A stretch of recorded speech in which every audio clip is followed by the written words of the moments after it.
안녕하십니까 여러분, 반갑습니다. 감정평가 관계법규를 강의하고 있는 이상곤이라고 합니다. 뭐 아시다시피 공인중개사 부동산 공법을 강의하고도 있습니다.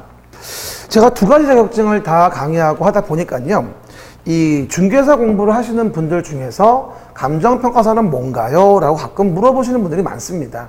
특히 올해 같은 경우는 그러면서 실제 감정평가사를 중개사를 공부하면서 같이 학습하시는 분들을 제가 꽤 많이 만났습니다. 그럴 때 이제 어떻게 같이 하면 공부가 잘 될까요? 뭐가 효율적인가요? 이런 질문을 자꾸 하시길래 오늘 여러분에게 여러 가지 안내사항을 좀 드리고자 이 강의를 준비했습니다. 중개사 공부하시는 분들이 물론 나 중개사조차도 힘든데 무슨 평가사야? 이럴 수도 있는데 개인차가 있기 때문에 어떤 분들은 1, 2차를 같이 공부함에도 불구하고 나는 좀 시간이 남네 이럴 수도 있거든요. 또는 뭐가 되죠? 1차는 붙었고 2차 시험만 준비하면 되는데 시간이 많이 남아. 그럼 나머지는 허송세월 보내? 이럴 수도 있단 말이에요. 그럴 때 가장 효율적으로 공부하는 게 바로 뭐냐면 중개사를 공부하면서 같이 평가사 준비를 같이 병행해 간다는 것이죠. 그러면 중개사도 붙고 뭐하죠? 나중에 평가사도 합격한다는 일타쌍피의 효과를 얻을 수 있는 것이고요. 오늘 여러분에게 그 방법이 뭔지를 하나하나 설명을 드릴 것입니다. 그렇죠, 여러분? 한번 봅시다. 우리 이제 평가사 공부하는 부분하고 중개사 공부하는 부분에 대해서 어떻게 공부하면 될 것인가, 과연 뭐가 중복되고 뭐가 중복되지 않는 것인가 라는 거의 부분에 대해서 많이들 문의를 하시는데요. 일단 중복되는 과목이 뭐냐면 민법하고 개론하고 법규, 이게 많이 중복이 됩니다. 그래서 이제 민법은 75% 정도, 개론, 평가사는 학원론이라고 하는데 여러분은 중개사에서 개론을 배우잖아요. 한 80% 일치합니다. 그 다음에 법규라고 하고 중개사에서 공법이라고 하는데 한 60여 % 정도 뭐가 된다? 일치한다 보시면 돼요. 그러니까 해놓은 거 가지고 1차 과목에 평가사 준비할 수 있는 거예요. 거의 다 일치하는 부분이 대부분 다.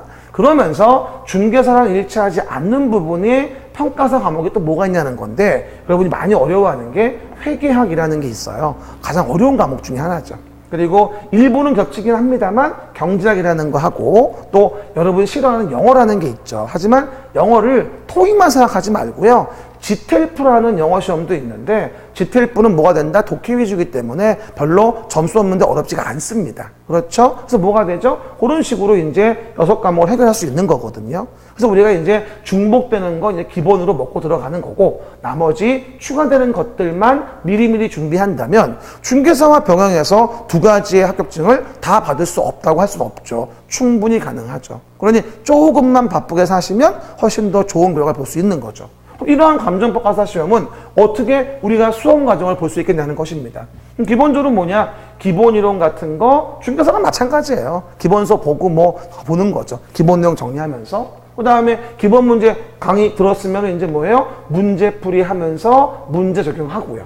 그 다음에 최종 용어는 뭐냐면 중개사로 본다면 요약집 같은 거예요. 요약집이 나오면은 요약집 가지고 무한반복해서 암기하시는 거고요. 순서대로. 그리고 뭐가 되죠? 중개사처럼 마무리 특강이라 그래가지고 문제 백선이라든가 이런 것들 가지고 이론이라든가 과목마다 좀 상의할 수 있습니다만 그런 부분을 정리해 보면서 보통 우리 언제?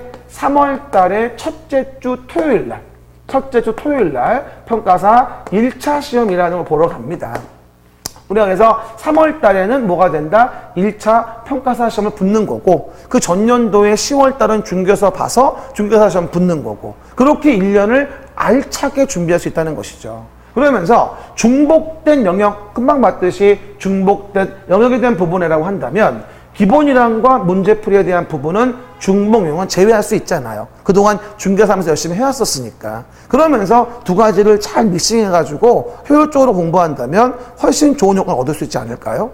그러면서 뭐가 된다? 학습 방법으로 본다면 보통 언제까지 뭘 어떻게 됩니까? 물어보시는데 일반적으로 이제 8월까지는 여유가 되시면 중개사 공부를 하시면서 뭐가 된다? 회계, 경제, 영어를 병행하는 거예요.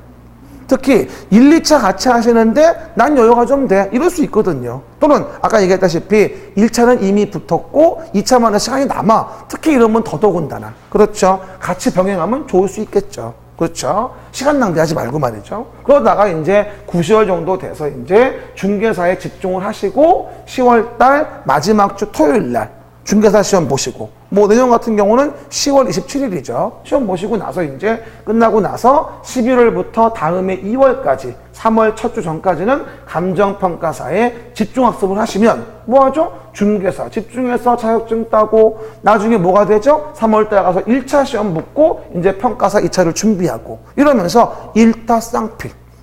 꽝 먹고 알 먹고 이해갑니까? 이런 식으로 부동산의 자격증을 둘 다 얻을 수 있는 거죠. 그렇죠? 이렇게 얘기합니다. 공인중개사는 부동산의 줄기고요. 평가사는 뭐다? 부동산의 꽃이라고 하죠. 여러분 그 꽃이 되어야 되겠죠. 그런 여러분의 꽃이 되어드리게 하기 위해서 우리 하워패스학원에서는 여러 가지로 많이 노력을 하고 여러분에게 최적화된 시스템을 가지고 합격에 이를 수 있도록 열심히 노력 중에 있습니다.